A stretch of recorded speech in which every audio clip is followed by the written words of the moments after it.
عذاب کا کوڑا جی برسایا، یعنی اب مختلف انداز میں پھر ان کو اللہ رب العزت نے پکڑا، کسی کو چیخ کے عذاب سے، کسی کو تند و تیز آندھی کے عذاب سے، کسی کو غرق کر کے، یعنی جو اللہ رب العزت نے مناسب سمجھا ان کو پھر ان پر عذاب کا کوڑا برسایا، اللہ کی پکڑ ان کو آ گئی۔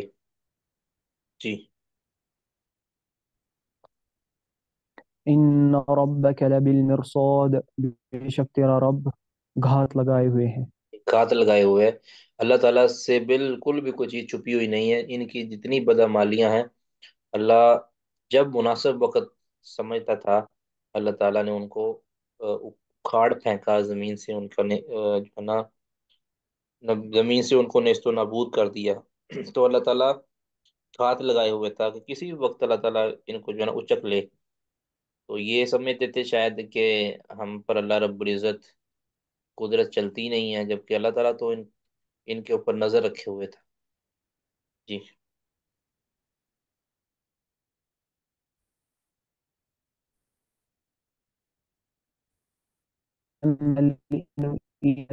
اسے اس کا رب آزماتا ہے، پھر اسے عزت دیتا ہے اور نعمت دیتا ہے۔ فیقول ربی اکرمن، پھر وہ کہتا ہے میرے رب نے مجھے۔ یہ آگے آگے پڑھیں گے۔ وَأَمَّا إِذَا مَا ابْتَلَاهُ، اور اور اگر اسے آزماتا ہے، یا اور جب اسے آزماتا ہے اس کا رب، فقدر علیہ رزقہ، پھر تنگ کر دیتا ہے اس پر اس کا رزق، فیقول ربی اہانن، پھر وہ کہتا ہے میرے رب نے مجھے ذلیل کیا۔ یعنی یہ انسان کی طبیعت ہے کہ جب اس کو کوئی اللہ تعالیٰ اس پر عزت افزائی کرتا ہے، اس پر کرم فضل کرتا ہے، اور یہ بھی اللہ کی طرف سے امتحان ہوتا ہے کہ اب یہ جو مال کی فراوانی ہے اس سے یہ کیا یعنی اس کا آؤٹ پٹ کیا دیتا ہے، تو اللہ تعالیٰ پھر اس کو مال دیتا ہے، اولاد دیتا ہے، شان و شوکت دیتا ہے، وہ یہ سمجھتا ہے کہ اللہ مجھ پر مہربان ہوا ہے، مطلب ظاہر ہے یہ عقیدہ تر نہیں ہے کہتا کہ اللہ نے مجھے عزت دی ہے، بلکہ وہ کہتا ہے کہ میں اچھا تھا تو اللہ نے میرے ساتھ اچھا کیا ہے۔ اصلاً یہ ہے جس طرح کہ قرآن پاک کی دیگر آیا کہتا ہے کہ میں اچھا تھا، میں اس قابل تھا تو اللہ نے مجھے دیا ہے، ٹھیک ہے، ورنہ یہ اللہ تعالیٰ کی مجھ پر کوئی احسان نہیں ہے، ٹھیک ہے، اس قدر وہ ناشکرہ ہے کہ وہ اس کو اپنی ہی یعنی قابلیت سمجھتا ہے کہ اللہ نے مجھے جو عزت دی ہے میں اس کا مستحق تھا، ٹھیک ہے، اور جب اس کو کوئی اللہ تعالیٰ تنگی اور ترشی دے کر آزماتا ہے تو پھر وہ یہ نہیں کہتا کہ میری اس میں غلطی، کہتا ہے بھی میرے رب نے میرے ساتھ ظلم کیا ہے، میرے رب نے مجھے رسوا کر دیا ہے، میرے رب نے مجھے ہے نا رسوا کر دیا ہے اور مجھے میری توہین کی ہے میرے رب نے، تو یہ کہتا ہے، یہ اس کی نیچر ہے، یعنی جو کافر انسان ہے، جو مومن ہوتا ہے اس طرح سے مسلم کی روایت سہیب رضی اللہ تعالیٰ عنہ کی کہ اس کو نعمت پہنچتی ہے تو اس پر شکر کر کے اس کے اپنے خیر حاصل کر لیتا ہے، اور جب اس کو مصیبت پہنچتی ہے صبر کر کے خیر حاصل کر لیتا ہے، تو یہ مومن کا شیبہ ہے، اور یہ یہاں کافر کی بات کی جا رہی ہے۔ جی۔ کلا بل لا تکرمون الیتیم، ہرگز نہیں، بلکہ تم یتیم کی عزت نہیں کرتے ہیں۔ یعنی یہ جو پیچھے ولا برا انسان، تحاض، جس برے انسان کی یہ بات ہوئی ہے کہ وہ اللہ کی دی ہوئی نعمتوں کو اپنی قابلیت سمجھتا ہے اور اللہ کی آزمائش پریشانی کو اللہ کی طرف سے ظلم اور زیادتی سمجھتا ہے، اللہ تعالیٰ فرماتے ہیں کہ یہ جو اللہ نے جو تمہیں دیا ہے نا سارا کچھ، اس کے باوجود تم پھر یتیم کے مال پہ حریص بنے بیٹھے ہو، جو مال تمہارا ہے ہی نہیں تم اس میں بھی یعنی نظر رکھے ہوئے ہو، یعنی یتیم کی عزت نہیں کرنے سے مراد یہ ہے کہ یا تو یتیم کا اپنا جو اس کا ذاتی مال ہے اس کو ہڑپ کرتے ہو، یا یتیم کے ساتھ حسن سلوک نہیں کرتے، یعنی جو تمہیں اللہ نے مال دیا تھا تمہارا حق بنتا تھا کہ یتیم کے سر پر ہاتھ پھیرو اور اس کی ضرورتوں کا خیال رکھو، لیکن تم اس کی ضرورتوں کا بھی خیال نہیں رکھتے تھے، نہ اس کے اپنے مال کو جو کہ اس کا اپنا مال ہے اس کی حفاظت کرتے ہوئے اس کو یتیم کے حوالے کرتے ہو، یہ ایک خصلت بد تھی جو عرب معاشرے میں بہت زیادہ تھی۔ تو پاکستان، ہندوستان اور یہ جو ایشیا کے اندر بھی ہے، اس میں اس کی تو کوئی مثال ہی نہیں ملتی، لیکن اس وقت جو ہے نا بڑی زیادہ یتیم کے مالوں کو ہڑپ کیا جاتا تھا، خود ہی اس کو یتیم کرتے تھے، خود ہی اس کا مال پھر کھا جاتے تھے۔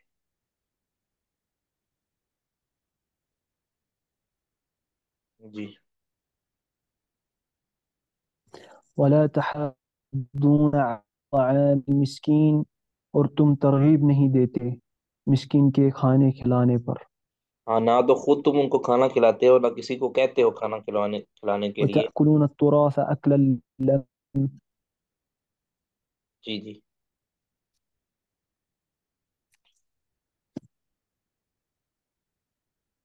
جی شر۔ جی وتأكلون التراث وَتَأْكُلُونَ أكلا التُّرَاثَ۔ لما، ہاں جی اور تم کھا جاتے ہو۔ جی جی تم کھا جی شیخ جاتے ہو محترم آپ پڑھیے۔ میراث کو۔ ایک تو ہے نا جو حق متعین ہے ان کو کھا جاتے ہو، دوسرا جتنے بھی حقوق ہیں، یعنی جو کسی کا حق ہے اس کو تم کھا جاتے ہو اکل لما، یعنی کو پوری طرح کھا جانا، یعنی پوری طرح چٹ کر جاتے ہو تم ان لوگوں، ان کے مالوں کو، دوسروں کے مالوں کو، یعنی دوسروں کے حقوق کو تلف کرتے ہو، یہ دوسرے لفظوں میں آپ کہیں، چاہے وہ عورتوں کے حقوق ہوں، چاہے وہ یتیموں کے حقوق ہوں، چاہے وہ بچوں کے حقوق ہوں، تم ان میں سے کیا تمہارے لیے حلال ہے کیا حرام ہے، اس کی پرواہ کیے بغیر تم اس کو چٹ کر جاتے ہو، ان کی وراثت، اس کی میراث کو یا ان کے حق کو۔ وَتُحِبُّونَ الْمَالَ حُبًّا جَمًّا، اور تم بہت زیادہ مال کو پسند کرتے ہو، بعض سے بڑی محبت کرتے ہو، اتنی محبت کرتے ہو کہ جہاں خرچ کرنا ہوتا ہے وہاں خرچ نہیں کرتے، ٹھیک ہے، بلکہ بس یہی تمہاری کوشش ہوتی ہے کہ تم مال کو جمع کر لو، جائز یا ناجائز طریقے کے ساتھ تم مال کو جمع کر لو، اس کو خرچ نہ کرو، اتنی محبت کرتے ہو مال سے۔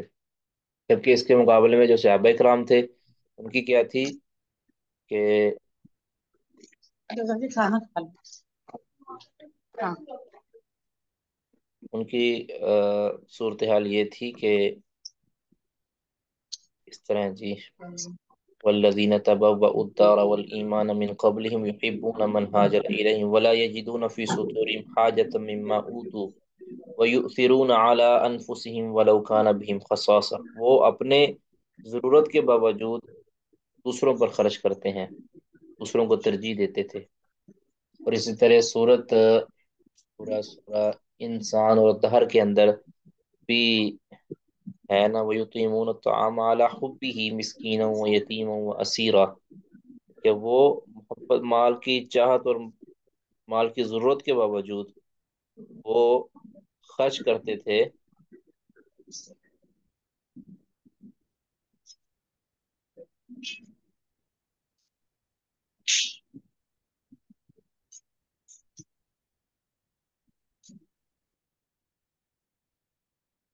مال کی ضرورت کے باوجود، حاجت کے باوجود وہ دوسروں پر خرچ کر دیتے تھے۔ ان کے مقابلے میں یہ ہے، وہی تحبون المال حبا جما، برے لوگ وہ کیا کرتے ہیں، ہر جائز یا ناجائز طریقے سے مال کو جمع کر لیتے ہیں، اس کو خرچ نہیں کرتے۔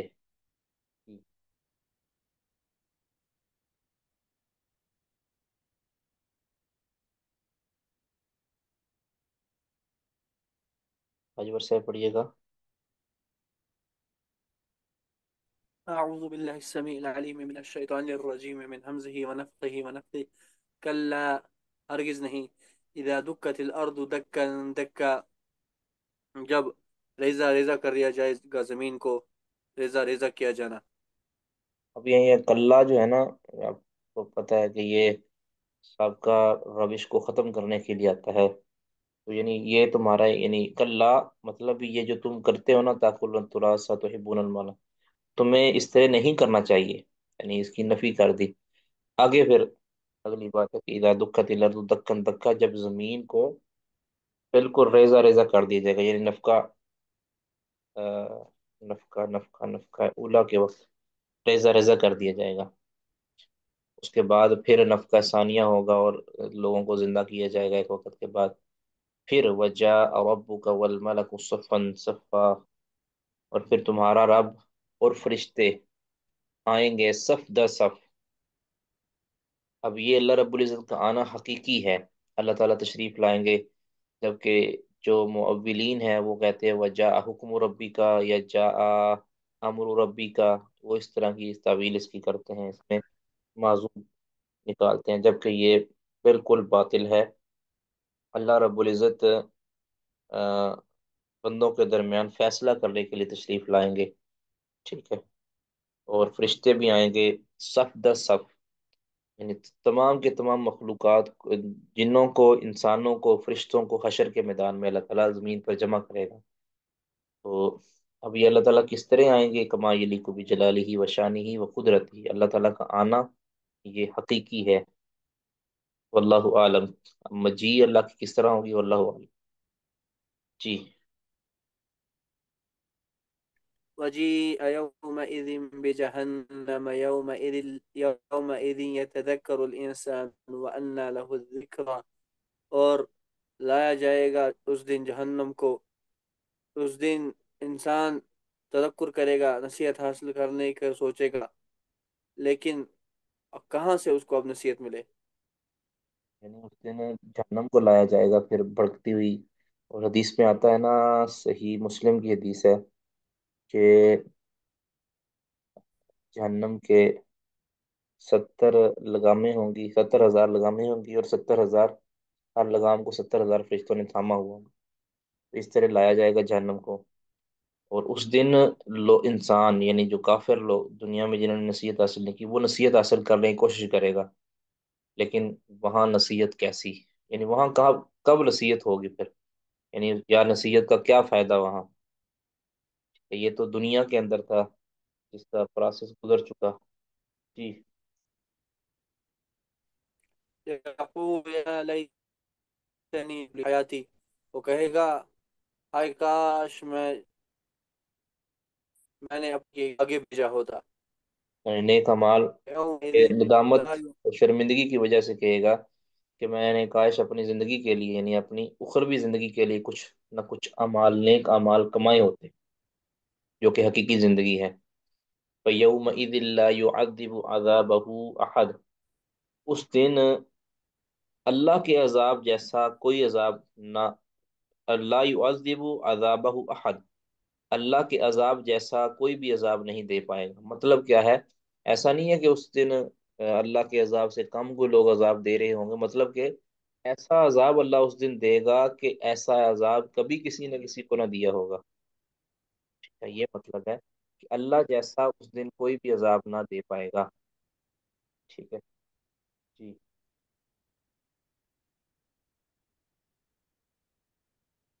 ولا يوثق وثاقه احد، اور نہیں قید کرے گا، بیڑیاں باندھے گا اس کی طرح، بیڑیاں باندھنا کوئی۔ یعنی قید جیسی اللہ نے جکڑا ہوا ہوگا نا، ویسا کسی نے بھی جکڑا نہیں ہوگا کسی کو کبھی، جی۔ یا ایتها النفس المطمئنہ، اے مطمئن نفس، ارجعی الی ربک راضیہ مرضیہ، تو لوٹ اپنے رب کی طرف اس حال میں کہ تو رب سے راضی اور رب تجھ سے راضی ہو۔ فادخلی فی عبادی، تو داخل ہو جا میرے بندوں میں، وادخلی جنتی، اور میری جنت میں داخل ہو جا۔ اب یہ جو کافر کے مقابلے میں جو نفس مطمئن ہے نا، یعنی جو اپنے اعمال پر مطمئن ہے، اللہ کے رب ہونے پر راضی ہے، رسول نبی صلی اللہ علیہ وسلم کے رسول ہونے پر، دین اسلام کے دین ہونے پر راضی ہے، یعنی پوری طرح وہ علی وجہ البصیرہ اسلام کے اندر داخل ہے، تو ان کو قیامت کے دن بھی کہا جائے گا اور موت کے وقت بھی کہا جاتا ہے، جس طرح حدیث کے اندر آیا ہے، حدیث سے برا بن عازم میں، تو پھر کہا جائے گا کہ اپنے رب کی طرف لوٹ جا، اس حال میں کہ تو راضی ہے، تو اس سے راضی ہوا گیا ہے۔ وادخلی فی عبادی وادخلی جنتی، میرے نیک وکار بندوں میں شامل ہو جا اور میری جنت میں داخل ہو جا۔ جی، کسی کا کوئی سوال اس میں؟ جی۔